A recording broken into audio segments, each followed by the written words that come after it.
Queridos amigos, boa tarde. Como sempre, o Rochinol Canta, Grupo Bahá'í, que sempre está preocupado com estudos, informações, trazendo tudo o que tem de especial para nós. Continuamos com o estudo importante do universo do conhecimento, desenvolvendo mente e o espírito, com a nossa querida professora e escritora Leia Boxar, trazendo a terceira parte. Hoje, a Leia vai trazer informações fantásticas. Correto, Leia? Isso mesmo, obrigada.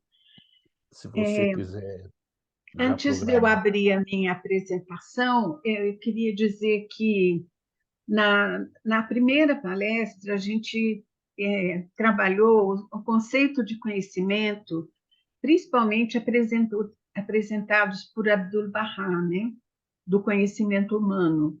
E depois nós entramos nos conceitos e na visão de Baha'u'lláh sobre o conhecimento espiritual. E a gente viu, então, que o conhecimento espiritual é o objetivo da jornada mística, que ele é qualitativamente diferente das modernas concepções, né, do conhecimento material, que são mecanicistas, que no conhecimento espiritual o ser humano atinge um senso de unidade e simpatia com a natureza, com outros seres humanos, com a realidade transcendental. Nós vimos também que o conhecimento espiritual faz dos seres humanos e de toda a criação espelhos da perfeição divina. Vimos que o conhecimento espiritual se torna inseparável do empenho e da prática do amor contingente, né, abrangente. E também o conhecimento espiritual ele é autorreflexivo e ele é autocrítico, de um modo que ele gera um processo de autorrealização e autodescobrimento. E, simultaneamente, o conhecimento espiritual ele é transformador, ele é um processo transformador, porque o próprio sujeito do conhecimento se transforma com o conhecimento. Então, à medida que você avança no conhecimento espiritual, você passa por uma transformação espiritual. E na semana passada, nós entramos nos temas relativos à crítica da razão espiritual colocada pelo Dr. Saidi, Nader Saidi. Então, entram as questões da pureza de coração, na jornada mística. Desculpa, só um minutinho. Vou voltar aqui. Ele identifica a jornada mística com a pureza de coração. Aí falamos da dialética. Ixi, está aí? Não. Deixa eu me achar aqui, peraí. Ele identifica, então, a jornada mística como a pureza do coração. Aí nós vimos a dialética do desapego e do apego. E nós vimos várias questões, textos, né, falando de conhecimentos fundamentais da fé que precisamos ter, como a nossa incapacidade de conhecer Deus, como devemos conhecer Deus através do manifestante e de seguindo as suas leis. Então, esse foi o tema da segunda palestra, que foi um pouco mais pesado. E hoje eu vou trazer um outro assunto que tem tudo a ver, só que o conhecimento é uma coisa muito grandiosa, né, na fé Bahá'í, e a gente não consegue abranger muita coisa. Então, hoje eu vou trazer a questão da importância do conhecimento para nós, seres humanos, porque há de nascer uma nova humanidade. E esse é o tema que eu estou trazendo hoje com o conhecimento. Então, agora que eu vou projetar minha. Cadê o share?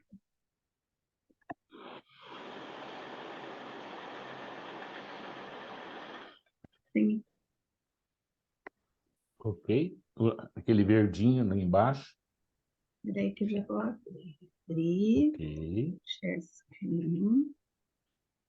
Aqui.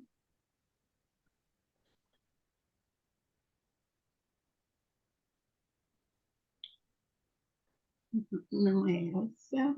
Não é essa. Vou stop share.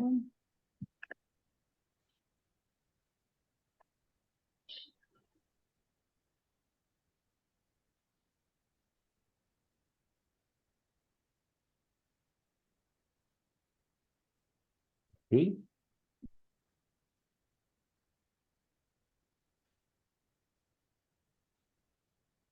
Deu? Não. Não? Não. Oh my God. Como não? Para mim, deu. É que você Deixa não eu abrir. colocou share screen.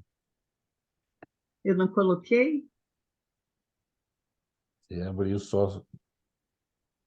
Share screen.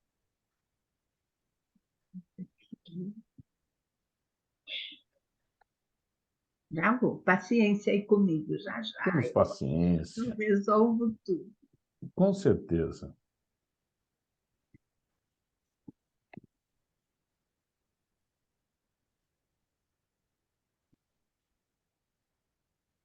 Deu? Ainda não. Quer abrir para mim?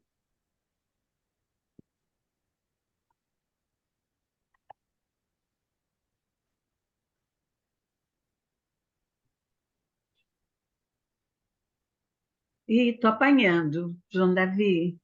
Tá lá. Entrou? Ah, entrou Pronto. a sua, né? A minha. Obrigada.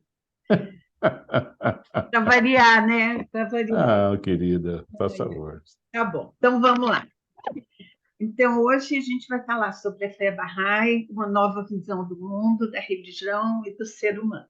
Aí vamos acelerar, você trabalha junto comigo para eu não precisar mandar a tela, tá bom? Ok. Então vamos. Bom, então, primeiro, eu quero falar sobre a revelação do Bahá'u'lláh, da grandiosidade dessa revelação. Então, a revelação que desde tempos imemoriais é aclamada como desígnio e a promessa de todos os profetas de Deus e o mais acalentado desejo de seus mensageiros, torna-se agora acessível aos homens, em virtude da predominante vontade do Todo-Poderoso, seu modo de existir. Este é o dia em que os mais excelentes favores de Deus manaram sobre os homens. O dia em que sua graça suprema se infundiu em todas as coisas criadas.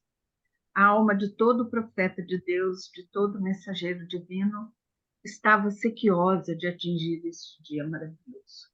Esse é um princípio de fé que embasa todo o conhecimento humano, né? Para a gente chegar até lá, a gente tem que entender e aceitar a revelação deste dia.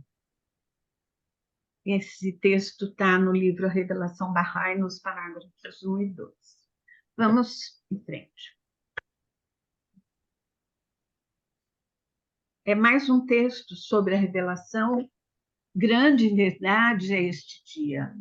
As alusões que lhe são feitas em todas as sagradas escrituras, como o dia de Deus, atestam sua grandeza.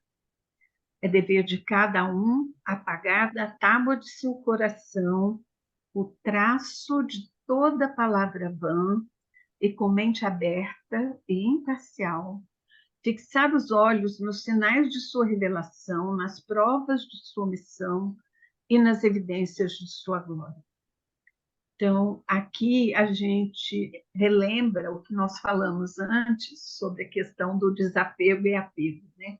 Temos que nos desapegar de conhecimentos anteriores e nos apegar à revelação do Bahá'u'lláh. Ó homens, este é um dia inigualável. Também inigualável deve ser a língua que celebra o louvor do desejo de todas as nações, inigualável a ação que aspira a ser por ele aceita. Bem-aventurado o homem que os afazeres do mundo não puderam impedir de reconhecer aquele que é o Senhor de todas as coisas.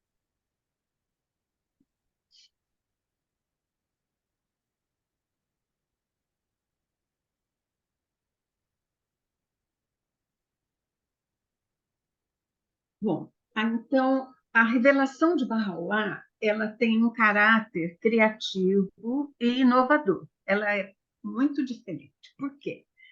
Porque ela transcende todos os conceitos humanos, né? Do liberalismo ao pós-modernismo, seja anteriores ou tradicionais. Devido ao seu caráter integrativo e universal, a revelação de Bahá'u'lláh, ela, como se diz, ela supera e resolve dicotomias metafísicas e teológicas, como ascetismo e misticismo, como transcendência e imanência, inacessibilidade e antropomorfismo. Todos esses são temas filosóficos que os próprios filósofos não conseguiram avançar sobre eles e criaram antagonismos. Por isso, os escritos de Bahá'u'lláh devem ser lidos à luz de sua própria interpretação, de seus argumentos e abordagem metafísica, mística, ética, da dinâmica histórica e da teoria. Então, só poderemos compreender a revelação de Bahá'u'lláh através dele e de seus intérpretes autorizados. Bahá'u'lláh designa sua revelação como cumprimento de todas as profecias e expectativas milenares registradas nos livros sagrados do Vaticano. Ele anuncia o início de um novo estágio de existência material e espiritual para a humanidade, através de uma revelação universal derramada sobre todas as coisas criadas. Em Bahá'u'lláh podemos compreender que o mundo não é Deus, mas o espelho de Deus, não havendo, portanto, oposição entre o mundo e o sagrado, né? O profano e o sagrado. A suprema realidade não é reduzida ao nível de um fenômeno empírico e acessível. Então, ambos espelham, né? O mundo não é de Deus, mas é o espelho de Deus. Podemos seguir. Tá claro para vocês a integração que eu estou fazendo da revelação, do caráter da revelação, e estou dizendo que temos que criar uma nova visão de mundo. A revelação de Bahá'u'lláh... Lé, aí eu fiquei um pouquinho em dúvida. Essa afirmação é o mundo não é Deus ou o mundo não é de Deus? Pode voltar o slide, é que tem um errinho ali, aí quando eu falei, podemos compreender que o mundo não é Deus, mas o espelho de Deus. Nós não podemos adorar as coisas materiais, entendeu? Porque Sim, eu entendo isso. É que ficou assim, como o mundo não é de Deus, eu acredito que o mundo é de Deus. Ele só não é Não, eu Deus, é não o estou espelho falando dele. que é de Deus, eu falei que Não, não é é, que foi. Ah, tá, entendi. Agora entendi. entendeu? Então tá. Querida, eu também tenho uma observação. Se eu pensar que o mundo, se a gente falar que o mundo é espelho de Deus, aí nós vamos ver um mundo cheio de problemas, de miséria, de injustiças. Eu não posso entender que este mundo, quando a gente usa apenas a palavra mundo, é espelho de Deus. Agora, se nós pensamos que o universo é um espelho de Deus, Sim, aí eu entendo um pouco melhor. tá bom, obrigada. Acho que é problema de tradução. Acho que você tem razão. Obrigada. Ficou mais claro para todo mundo? Sim, sim. Bom, a revelação de Deus é definida em termos das necessidades e estágio de desenvolvimento da humanidade E, portanto, a revelação é sempre um processo dinâmico e interativo, significando que nunca haverá uma revelação final. A religião passa, então, isso está dentro da revelação progressiva que Bahá'u'lláh atrás, né? Que a revelação vem de acordo com as necessidades da humanidade, num processo dinâmico e interativo. Então, a religião passa a ser definida como um meio de avanço da humanidade, e não um começo do ser humano estático, arbitrário, ou uma imposição imutável sobre ele. A revelação de Bahá'u'lláh cristaliza o conceito de coração puro iniciado pelo Báb, e também o princípio da revelação progressiva. Vamos, João. A revelação de Bahá'u'lláh traz uma nova ordem mundial, abrangendo, assim, todos os aspectos da vida humana. Seus ensinamentos, leis, conselhos, admoestações estão focados na realização da unidade para que a paz seja alcançada. E Bahá'u'lláh nos diz que o equilíbrio do mundo foi alterado através da influência vibrante desta nova e mais grandiosa nova ordem mundial. A vida regulada do gênero humano foi revolucionada por meio desse sistema único, maravilhoso, cujo igual jamais foi testemunhado por olhos mortais. Então, acho que tem aqui argumentos que mostram o caráter criativo e inovador da revelação de Bahá'u'lláh. Vamos ver, então, características do ser humano na visão Bahá'í. Bahá'u'lláh identifica o ser humano como alguém que é caracterizado não pela sua vontade de dominação, mas pela dedicação aos interesses universais da raça humana. Esta orientação universalista do serviço é definida como a característica do ser humano e cria um novo padrão de moralidade. Então, o ser humano é um meio natural através do qual a consciência, o espírito e os atributos morais se realizam. Na visão Bahá'í, os humanos, como humanos, são definidos pela sua consciência, razão e seus poderes espirituais. Aí vocês vão perguntar, humanos como humanos? É isso que a gente vai ver agora no próximo slide. Então, a lógica da desumanização. Vamos ver o que aconteceu ao longo da história. Ao longo da história, observamos que o ser humano não percebe os outros como seres humanos, mas como animais, objetos, e assim eles são tratados. Os seres humanos são percebidos como seres biológicos da natureza e animais. Nós sempre ouvimos a definição de homem como um animal racional, ou seja, um ser mais elevado na escala animal. Esse conceito leva à lógica da desumanização, que é um processo através do qual o ser humano é reduzido a um nível inferior, ao nível da natureza, dos objetos e dos corpos físicos.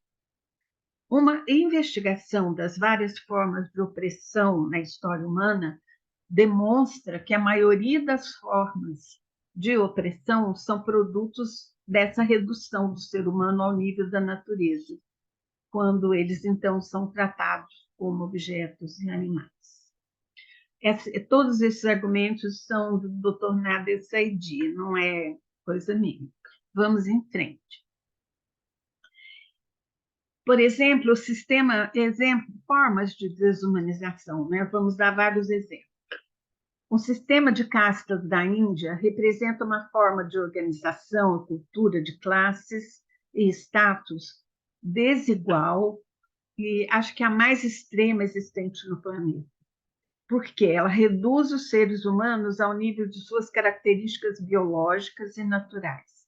Os direitos, os valores, as oportunidades do homem são definidos pelo acidente biológico de nascer numa determinada família. Este fato é determinante para a identidade, verdade e valor da pessoa.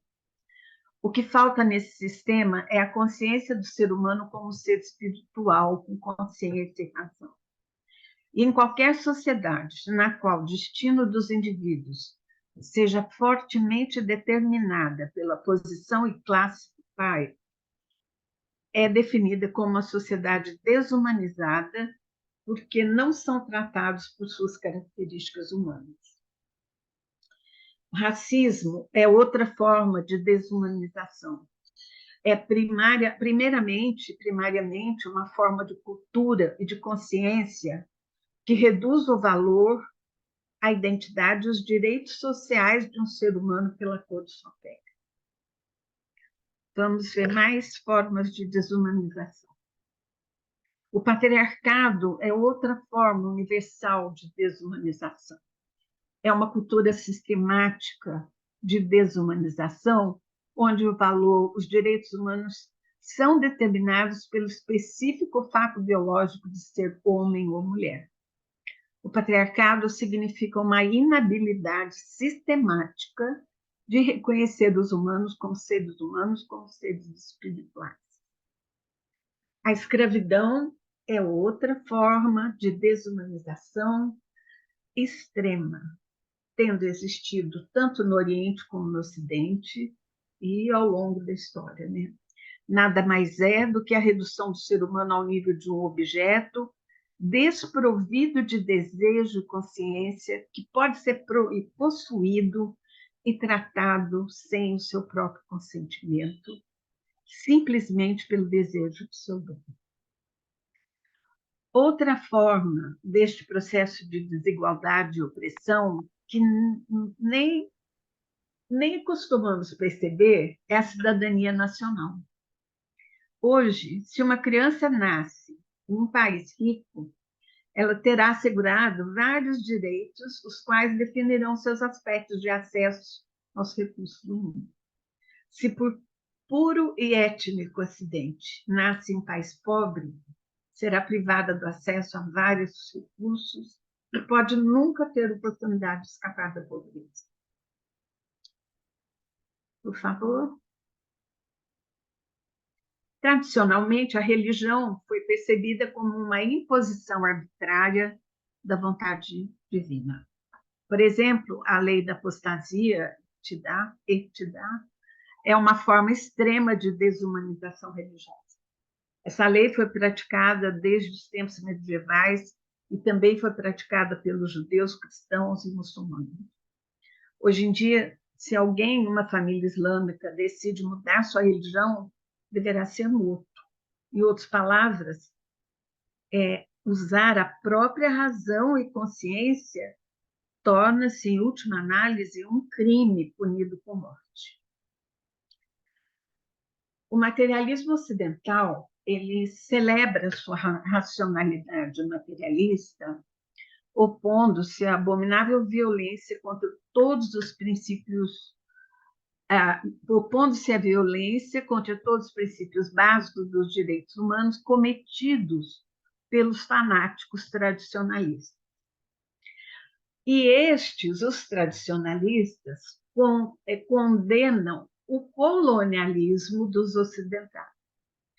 Ambos compartilham a redução dos seres humanos ao nível da natureza.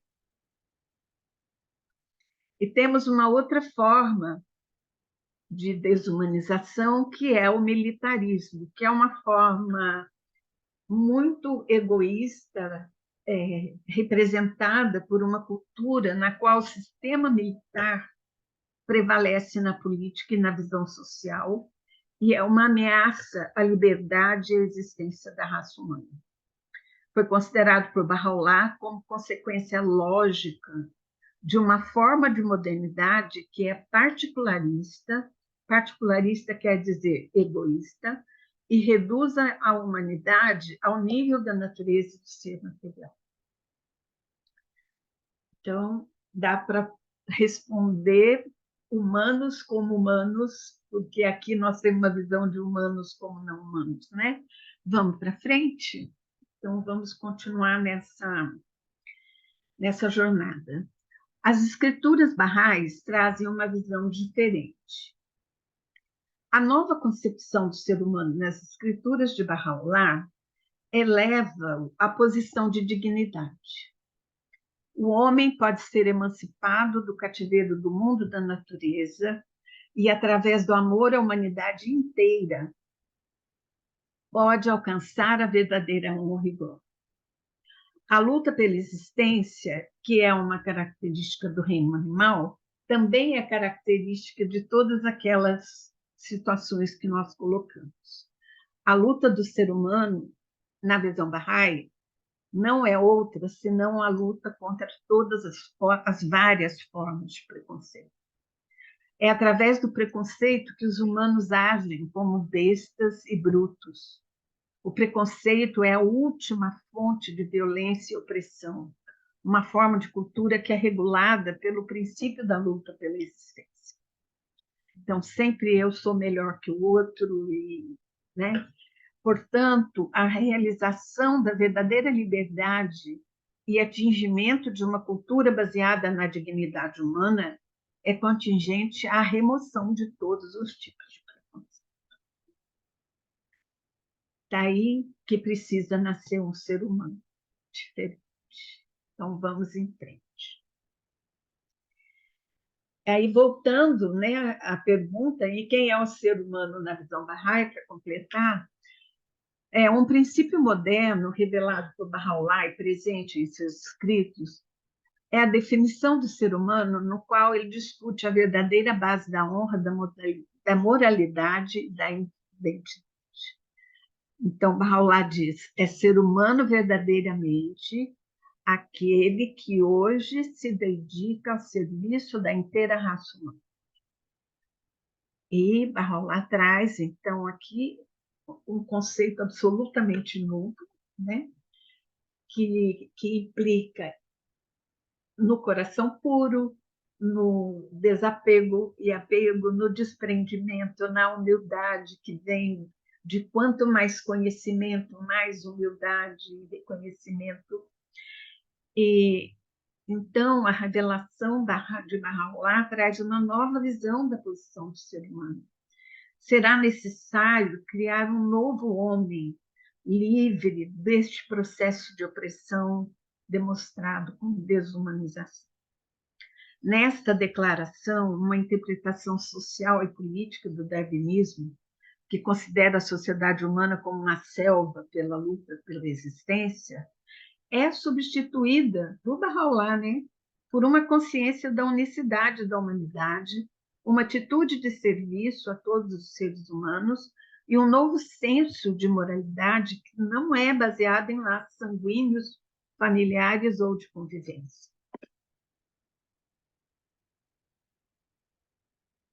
Essa igualdade ela é tão forte que não há em Baha'u'lláh uma diferença entre crentes e descrentes. Até isso. E continuando, Baha'u'lláh estabelece 3 condições para o nascimento do ser humano. A primeira é uma definição espiritual do ser humano. O nascimento do ser humano recusa reduzir o homem ao nível da natureza ou da biologia. A segunda condição é que a definição espiritual do ser humano deve compreender o homem como um ser histórico, recusando a redução lógica e naturalística do tradicionalismo. Aqui entra a crítica da razão histórica de Baha'u'lláh e a revelação progressiva. Finalmente, definir o ser humano como razão, espírito, requer uma compreensão dialógica do espírito humano, ou seja, através da relação entre intenção, ação, resultados, definindo o discurso como uma teia constituída de muitas vozes que se entrecruzam e se completam. o pensamento dialógico é uma forma de pensar que está em constante busca de coerência através do diálogo. Então, mais no final, eu vou dar um conceito dessa questão dialógica. Até o Dr. Nader Saidi, ele dá um exemplo que eu não sei se eu vou falar direito, mas ele dá o exemplo do nascimento da fé do Bab e da morte do Bab, do martírio do Bab. No nascimento do Bab,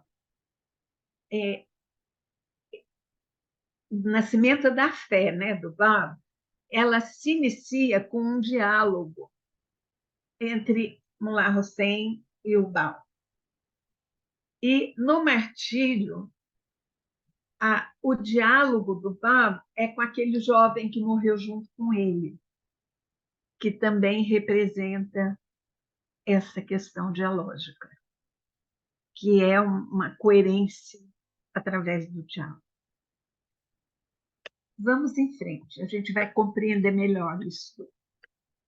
Bom, então agora a gente vai analisar cada uma das condições, só para ficar mais claro. Então, a primeira condição é a transcendência espiritual, que enfatiza a natureza fundamentalmente espiritual da vida, na qual a realidade e os valores humanos são definidos em relação à totalidade dos seres humanos e a transcendente realidade divina. Então, aqui já existe uma relação profunda, né, e dialógica entre os seres humanos e a realidade divina através da transcendência espiritual. Esta orientação espiritual não é simplesmente um processo ético individualista, mas é também uma aliança ativa e de diálogo entre Deus e sua criação, e da criação com Deus, né? Então, Bahá'u'lláh nos diz, agora nós deixamos o reino dos sentimentos naturais e entramos no reino do espírito. Honra não é para aquele que ama seu próprio país, mas para aquele que ama a inteira raça humana. Vamos continuar? Essa nova configuração, eu nem traduzi porque o Dr. Saidi chama de framework, pode ser uma estrutura, mas eu traduzi como configuração. Esta nova configuração requer uma nova concepção de identidade, na qual os seres humanos não são definidos em termos de oposição aos outros, mas, ao invés disso, pela mútua interdependência e simbiose. O inteiro planeta Terra torna-se a casa e a vizinhança de uma pessoa. Então, a Terra é um só país e os seres humanos seus cidadãos. Bahá'u'lláh enfatiza uma abordagem dinâmica e progressiva da cultura material e da revelação divina, num progresso que supera a noção estática do iluminismo e cria uma teoria social dinâmica, que, na verdade, na época do iluminismo e do auge do cristianismo, a religião era estática. E então Bahá'u'lláh traz um processo absolutamente novo, né? Dinâmico, dialógico, progressivo, interrelacionado, interdependente entre o ser humano e a espiritualidade. A visão de mundo da fé Bahá'í radicalmente reinterpreta as concepções de religião e modernidade. Definir o ser humano como ser espiritual, como espelho do divino, significa rejeitar a cultura de discriminação e estranhamento e significa afirmar a institucionalização do diálogo e da consulta, dedicados a realizar os interesses universais da raça humana.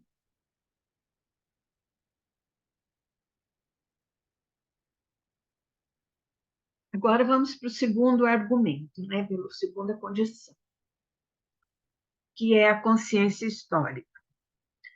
Nesta abordagem, os valores espirituais e a revelação divina são os meios necessários para alcançar o bem-estar e o progresso sociocultural. E fica bem claro quando olhamos para a dimensão histórica da vida social humana, né? Essa é uma visão que a gente tem que ter. É nova essa visão, né? Os valores espirituais e a revelação divina são meios necessários, não apenas o conhecimento humano, porque a religião é um sistema de conhecimento. Por isso tem que estar junto, né? Vamos seguir? Então, o que significa essa consciência histórica? De acordo com essa visão, o caráter espiritual do ser humano leva necessariamente a uma vida humana dinâmica e autocriativa. Sendo espírito, razão e consciência, não somos objetos estáticos determinados pela natureza externa. Daí tem a busca da verdade de modo independente, né? São conceitos que Bahá'u'lláh nos dá para a gente realizar essa dinâmica, né? E essa consciência. A consciência implica mudança perpétua, autodeterminação, liberdade, deliberação e desenvolvimento. Não é nosso caráter biológico ou material que faz de nós uma realidade que é caracterizada pela cultura e pela história. Ao contrário, é a nossa natureza espiritual que traz história, dinamismo e mudança cultural na vida. Estão vendo como implica no conhecimento em tudo, né? Essa natureza espiritual, ela que traz a história, que traz o dinamismo, que traz a mudança. E o conhecimento é um meio de transformação, né? Bahá'u'lláh enfatiza a evolução e a consciência histórica não por reduzir os seres humanos à sua natureza biológica, mas por liberar o ser humano de todas as formas de reducionismo materialista e naturalista que nós tratamos nos processos de desumanização. Vamos em frente?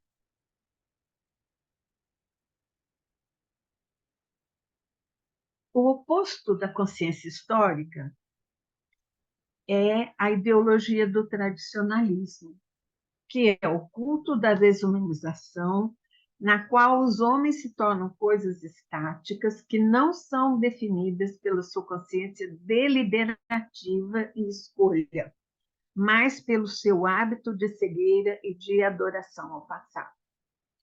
A forma religiosa do tradicionalismo define as leis do passado religioso como eternamente vinculadas a todos os seres humanos. A religião, em tal perspectiva, torna-se inimiga da história, do progresso, da criatividade, da razão, da humanidade. O resultado é que qualquer mudança é considerada uma violação da vontade. O tradicionalismo, justificado pela vontade de Deus, torna-se uma força potente para a orientação reacionária sobre o progresso e a justiça social. É por esse motivo que a ênfase de Bahá'u'lláh na consciência histórica toma forma de doutrina da revelação progressiva, uma expressão radical da historicidade, onde o princípio da mudança dinâmica não é apenas aplicado ao reino das instituições humanas, mas também no reino da revelação.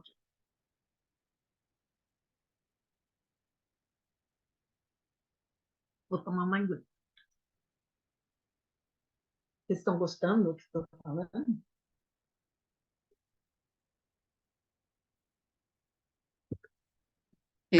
Isso é tão forte, né?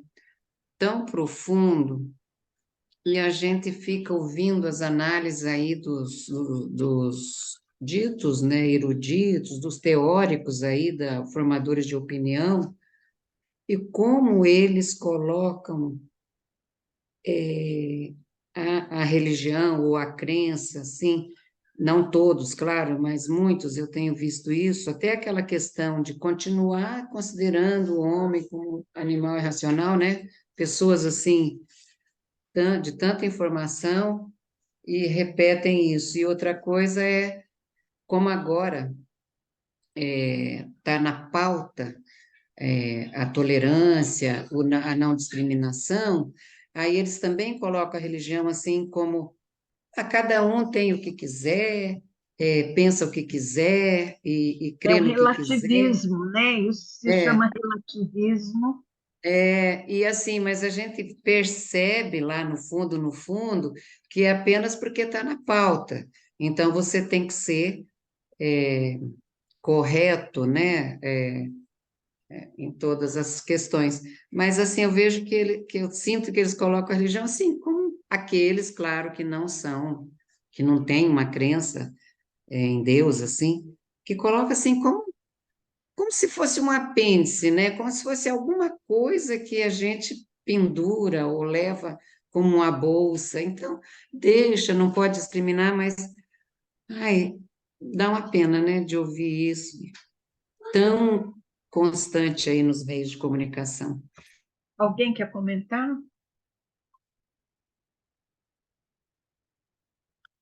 Então, eu queria falar que, assim, por incrível que pareça, né, tem uma obra que se chama Assim Falava Zaratustra, né, de Nietzsche, que influenciou demasiadamente, porque é a filosofia do niilismo, que Deus não existe, né, que nós colocamos em Deus os nossos atributos e agora nós temos que pedir para Ele nos dar de volta. E Deus não existe, tudo era humano, né?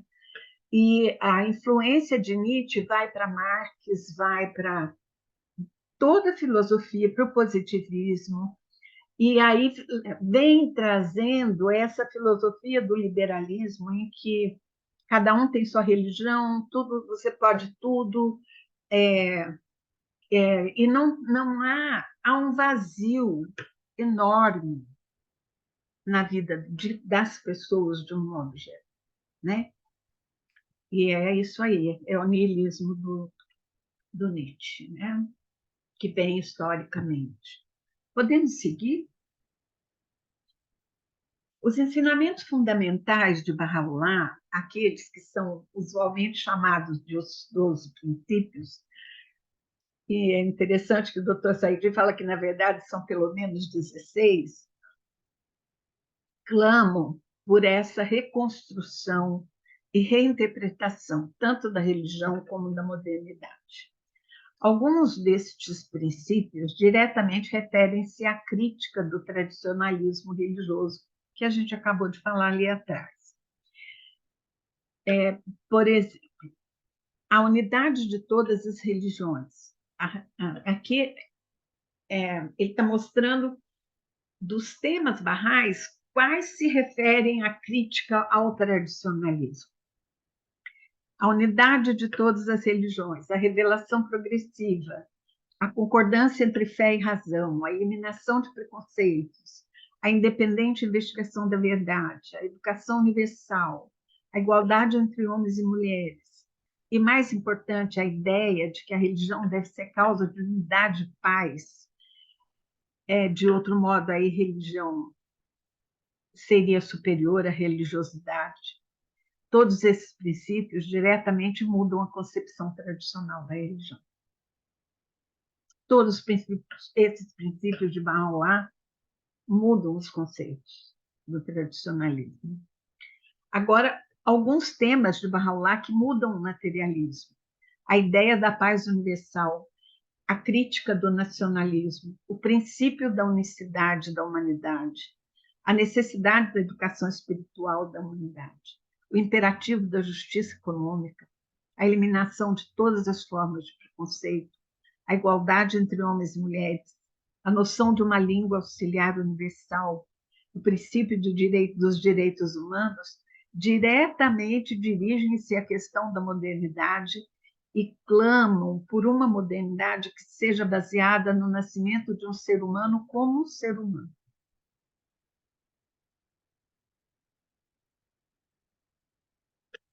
Agora, e a terceira condição é a unidade global. A unidade global é a condição do presente estágio social histórico do desenvolvimento cultural e espiritual da humanidade e requer a adoção de uma orientação global e universal que possa levar a humanidade a enfrentar seus problemas sociais, políticos, culturais, econômicos, morais e espirituais. No centro desta orientação está o princípio da unidade da humanidade, o pivô e o objetivo último da dispensação. Então, vocês percebem que essas condições englobam fundamentos da fé Bahá'í, né? E ampliam. Tá? Aí eu acho que eles integram as coisas, né? Por isso que a gente fala que a revelação de Bahá'u'lláh é integrativa, porque não tem nada isolado, está tudo, né? Tudo em mutualidade. Eu tenho uma palavra melhor que a gente vai ver daqui a pouco. Vamos para frente? Ainda na unidade global, explicando um pouquinho, a solução é uma nova redefinição de razão. Acho que eu vou ter que tirar aqui deixar de ver vocês um pouquinho. Peraí.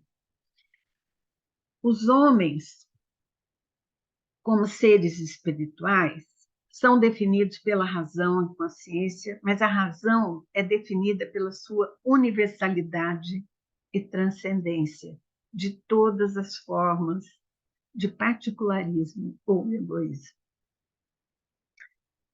Então, eu vou ler de novo. Os homens, como seres espirituais, são definidos pela razão e consciência, mas a razão é definida como pela sua universalidade e transcendência de todas as formas de particularismo, que é a mesma coisa que egoísmo. A razão, em sua verdadeira natureza, torna-se uma forma que transcende os limites de espaço e tempo e redescobre a identidade e a unidade de todos os seres humanos como espírito. Ou seja, uma nova razão tem que estar liberta do egoísmo para que ela redescubra a identidade e a unidade de todos os seres humanos como espírito. Nesta definição de razão, os seres humanos se elevam acima do reino da natureza e descobrem a verdade da realidade. Esta nova definição de razão corresponde à ênfase dada por Abdu'l-Bahá na interconectividade entre todos os seres. E a última verdade de todas as coisas é sua mútua interdependência ou amor. Então, o amor é essa mútua interdependência. Ele define amor como as necessárias relações que se elevam da natureza das coisas, e ele define religião da mesma forma. E, adicionalmente, ele define natureza e conhecimento da mesma forma. Então, Abdu'l-Bahá nos dá a síntese do amor, né? Que contém todas as relações da natureza das coisas, da religião e do conhecimento. E aqui hoje eu estava pensando nisso, eu estava lembrando ontem, não, antes de ontem à noite, eu estava na casa da Fabiana e aí eu estava conversando com a minha neta, Raquel, que está com 20 anos já, e aí ela estava jantando e ela estava adorando a comida que eu tinha feito. Aí eu falei, então eu vou até comer uma saladinha com você. Aí, quando eu abri a porta do armário para pegar o prato, saiu de lá de dentro uma gata que tinha entrado no armário. E aí eu abri a porta e ela saiu, ela chama Luna. E a gata começou a conversar comigo, ela falava comigo. falava assim, sabe, fazer sons baixinhos. E foi tão engraçado. Eu falei, gente, as coisas estão mudando, né? Não era assim, né? Eu dei risada. Nossa, e ela falava, vovó, ela está falando com você. E eu falei, é mesmo, tá, eu estava mesmo. Ou estava me agradecendo, e eu tirei ela do armário. Foi tão engraçado. E aí eu comecei a ler um livro que fala do relacionamento entre as árvores. Não sei se vocês já leram alguma coisa sobre isso, né? Que é assim, são estudos e pesquisas novas que fala da interconectividade entre as árvores, de como elas se protegem, árvores da mesma família se protegem e tudo. Então, assim, estamos descobrindo esse assunto, né? Estamos começando, estamos vivenciando coisas que vamos entender mais, né? Mas é isso. Então, agora eu vou continuar. Olha, a gente pode dizer que a fé Bahá'í também está trazendo uma nova teoria da evolução, né? Porque é impressionante isso, os estudos que tem também. Alguns já estão dizendo, até, por exemplo, no caso dos cães, dos cachorros, os de estimação, o cérebro deles está mudando por conta dessa interação com o ser humano, né? E o gato também. Acho que são os dois animais de estimação mais comuns, são o cachorro e o gato, né? Então, É, e realmente, às vezes, a gente não precisa nem falar, é o olhar. E né? eu acho que eles falam mesmo, né? O jeitinho, É, com aquele grunhido que eles dão, ou com o som que é, emitem, é uma forma de querer se comunicar. Porque só com o olhar a gente já entende, né? Quando é. é de estimação, quando tem uma relação assim. Eu acho que isso aí também talvez seja uma força, uma energia nova liberada por essa nova revelação, né? É. Na hora que eu fui deitar, no quarto, eu estava no quarto dormindo no quarto da Raquel. Aí tinha uma caminha lá e a gata foi dormir lá. Então, acho que é uma questão de confiança, não sei, tem alguma coisa aí que a gente vai saber depois, né? Então, vamos continuar aqui com a redefinição de razão. Eu acho que essa questão da razão é muito importante. Eu não sei se ficou claro, se vocês querem que volte o slide, que eu dei uma desviada no assunto, ou a gente vai para frente.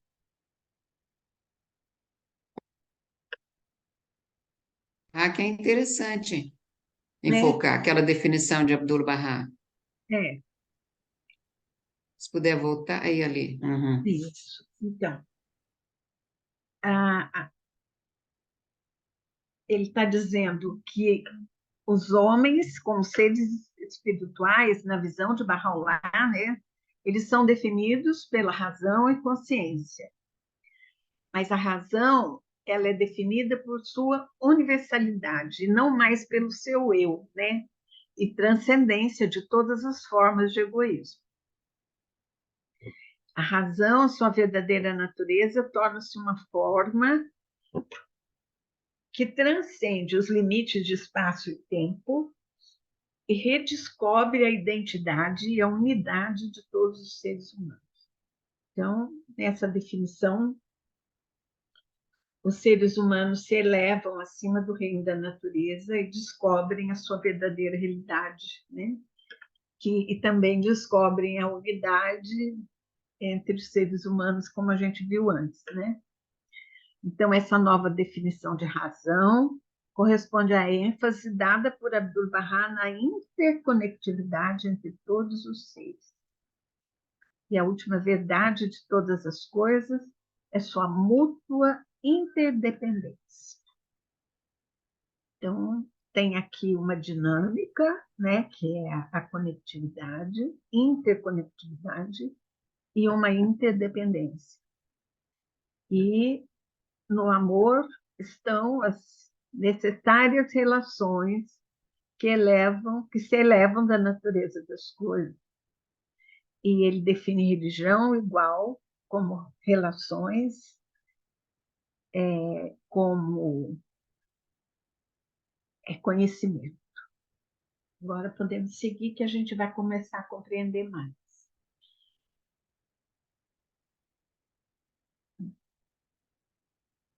Será que está certo? Bahá'u'lláh diz que entre os povos há uma emergência de uma cultura na qual o desejo por dominação é substituído pelo desejo do serviço universalista à humanidade. A realização da razão requer individualidade e independência, porque como espíritos somos livres e singulares, irredutíveis a outros, apesar de que o exercício dessa individualidade é acompanhado pela descoberta da verdade comum a todos os seres humanos. Então, aqui parece que tem alguma coisa que não está batendo, né? Porque se a gente tem que buscar a verdade individualmente e com independência, como que a gente vai encontrar essa visão abrangente e universalista? Mas essa aqui é uma pegadinha de Bahá'u'lláh, porque, na verdade, a busca da verdade é individual, mas ela está interconectada com os outros, com a realidade, porque ainda lá na frente vai aparecer a consulta como um meio e estratégia para realizar isso. Então, a razão aqui, ela se torna uma verdadeira estratégia de humanização. É uma afirmação da cultura da unidade da humanidade, uma descoberta da intrínseca beleza e sacralidade dos seres humanos e de todos os seres. Ou seja, à medida que você faz a sua jornada espiritual, que você se desenvolve, você encontra a unidade, a afirmação dessa cultura de unidade da humanidade e descobre a beleza intrínseca e a sacralidade dos seres humanos e de todos os seres. Em tal perspectiva, a razão é definida em termos de unidade na diversidade de todos os seres humanos. Então, a verdadeira racionalidade toma forma de um diálogo entre os seres humanos, um diálogo baseado sobre o reconhecimento da unidade essencial de todos. Vocês percebem que ele resolve a unidade na diversidade, com a razão. É fantástico. Vamos embora? Senão a gente não termina. João? Os princípios gêmeos, né, da investigação independente da verdade e da unidade da humanidade são princípios gêmeos, são indispensáveis condições para o nascimento do ser humano. A razão deve transcender o reino da mera racionalidade instrumental e lógica para englobar todas as potencialidades humanas e aspectos da consciência humana. Então, dessa forma, ela se torna um reflexo da razão divina universal, uma harmonia entre mente, sentimentos e vontade, além de ser uma síntese da capacidade humana e de confirmação. Então, aquela pegadinha que eu falei não existe, né? Porque os princípios de investigação da verdade e da unidade da humanidade são princípios gêmeos. A verdade da natureza, da razão, da religião e do amor são uma e a mesma coisa. E esta verdade resulta nas necessárias relações entre as coisas, relações que não são acidentais para a verdade das coisas. Ao contrário, são o resultado da interdependência mútua de todas as coisas. Bora? Dr. Saidi, ele apresenta dois exemplos, eu estou acabando, tá? Ele apresenta dois aspectos principais dessa reinterpretação da razão como uma realidade dialógica e intersubjetiva. Então, a gente vai entender o que significam esses termos. A razão como uma realidade dialógica é a razão que surge do chamado agir comunicativo, do uso da linguagem como meio de conseguir consenso. Aqui a gente vê a importância de uma língua auxiliar universal, que um dia será uma língua universal, né? Porque a realidade dialógica surge do agir comunicativo e do uso da linguagem. E a realidade intersubjetiva é uma condição da vida social que permite a partilha de sentidos, experiências e conhecimentos entre sujeitos. Ou seja, o paradigma do conhecimento do objeto utilizado pela ciência tem de ser substituído pelo paradigma da compreensão mútua entre sujeitos capazes de falar e agir. Interessante, né? Bahá'u'lláh, então, em um primeiro exemplo, agora a gente vai dar dois exemplos para poder a gente entender melhor essa reinterpretação da razão. Em um primeiro exemplo da reinterpretação da razão, Bahá'u'lláh define a perfeição e a maturidade da razão como consulta. Ele afirma que para todas as coisas há uma estação de perfeição e maturidade e que a maturidade, manifestação da razão, é realizada através da consulta. Em outras palavras, a verdadeira racionalidade nada mais é do que a consulta. A consulta confere maior consciência e transforma as conjecturas em certezas. É uma luz brilhante que, no mundo escuro, ilumina um caminho e guia. Para tudo existe, continuará a existir um estágio de perfeição e maturidade. A maturidade do dom do entendimento é manifestada através da consulta. Vamos? Então, requisitos para consulta é a pureza de motivo, o esplendor do espírito, o desapego de tudo salvo a Deus, salvo de Deus, a atração de suas fragrâncias divinas, a humildade e modéstia entre seus amados, a paciência e persistência no sofrimento e nas dificuldades. E em nenhuma ocasião se levante um sentimento de desgosto ou desacordo, e a cada membro deve ser permitido expressar com liberdade absoluta suas próprias opiniões, desculpem o erro português, e colocar adiante o seu argumento. Por isso que a unidade da humanidade, justiça e paz são todas inseparáveis do princípio da consulta. Vamos em frente. Bahá'u'lláh propõe uma reinterpretação da razão. Num segundo exemplo, ele identifica o sinal do aparecimento da razão entre os povos como aquele texto que estava lá atrás que eu não entendi, né? Que eu já falei, que Bahá'u'lláh identifica o sinal de aparecimento da razão entre os povos como a emergência de uma cultura na qual o desejo por dominação é substituído pelo desejo do serviço universalista, que é a primeira declaração do Islã, né?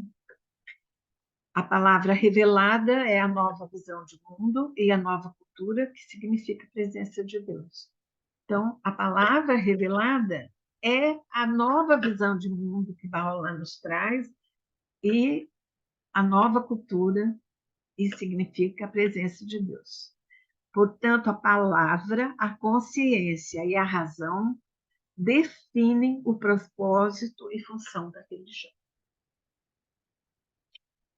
Vamos?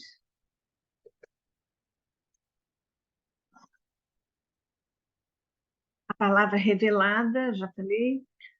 A revelação da palavra não é um monólogo de Deus, direcionado a um homem-objeto. Ao invés disso, é o supremo diálogo que reconhece a humanidade como parceiro da religião. Este é o porquê da suprema evidência da verdade da revelação divina se tornar a palavra divina, que tem que ser apropriada, compreendida, interpretada e reconhecida pela consciência humana. Vamos? A decisiva expressão do desenvolvimento da consciência é a linguagem. Então, uma coisa que me surpreendeu foi exatamente isso, a importância da linguagem na revelação de Baha'u'lláh. A consciência é um processo fundamentalmente intersubjetivo, ou seja, de sujeito para sujeito e dialógico, de diálogo, onde o ser dos outros é pressuposto no próprio ser da consciência do indivíduo, ou seja, ele é igual a mim, né? A linguagem pressupõe a concordância intersubjetiva do grupo de seres humanos. A linguagem é o reino do espírito, onde transcendemos o domínio dos objetos naturais e nos engajamos num mundo que é criado pelo espírito. Mas esta criação por sua própria natureza é um processo dialógico. Então, por isso que a linguagem é tão importante. Ela é o reino do espírito, onde nós nos relacionamos, interconectamos e ficamos interdependentes. Vamos em frente? Baha'u'lláh ainda dá um passo além. Ele diz que o advento da razão dos seres humanos é definido não simplesmente em termos de linguagem, mas em termos de linguagem universal. E a verdadeira realização da razão é a realização de uma cultura de comunicação universal e concórdia entre a raça humana. Esta perspectiva dialógica que identifica espiritualidade com universalidade e amor representa uma cultura na qual o nacionalismo, o militarismo, a excessiva desigualdade social, várias formas de preconceito, particularismo e fanatismo religioso são transformados em uma cultura de unidade da humanidade, de paz universal, de justiça e direitos humanos. Assim será possível a democratização da tomada de decisão na sociedade. Eu acho que eu tenho só mais um texto ou dois, e esse é o final, né? Então, a compreensão da realidade espiritual, da realidade humana, constitui a base de vários princípios do renascimento do ser humano. O dever individual de pensar e buscar a verdade independentemente afirma a unidade de todos os seres humanos. A concepção da nobreza dos seres humanos é inseparável do processo de espiritualização e do paraíso como realização de todas as potencialidades, como meio de alcançar a presença divina. Ao declarar a sacralidade do ser humano no contexto dos princípios universais e igualitários, Baha'u'lláh elimina qualquer diferença social entre crentes e descrentes. Eu quero mais um texto.